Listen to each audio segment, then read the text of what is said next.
در مسیر قله حاج مهدی سفری معروف به مهدی پلنگ، امیرحسین معروف به امیرحسینی،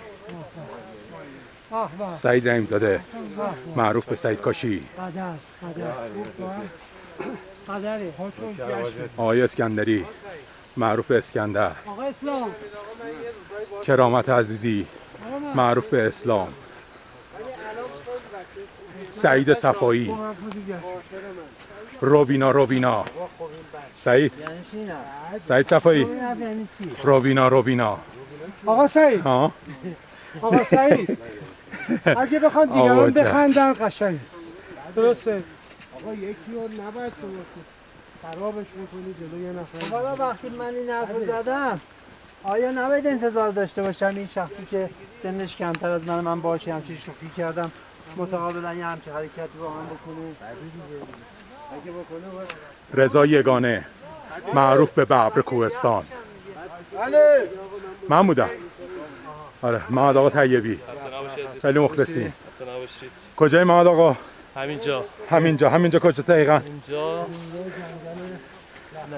طرف امامزاده قاسم ارتفاع 2500 متری.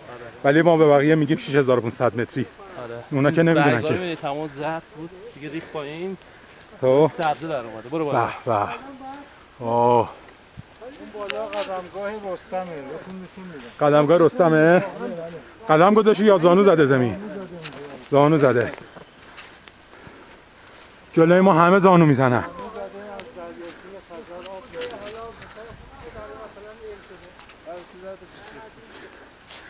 رضا یگانه محمد آقا طیبی. دیگه موندیم بالا. یک ساعت برسیم به قدمگاه رستم زانو زده سر صورتش رو دریاچه خلیج آب دریای خزر ملک. ای والله سعید صفایی روبینا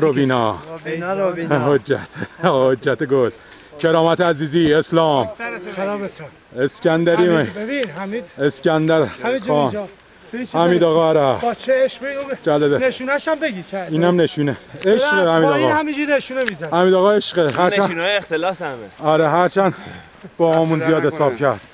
خیلی خوب امیرحسین سعید کاشی حاج مهدی پلنگ قدری خودمم یه دونه خودمم یه دونه ای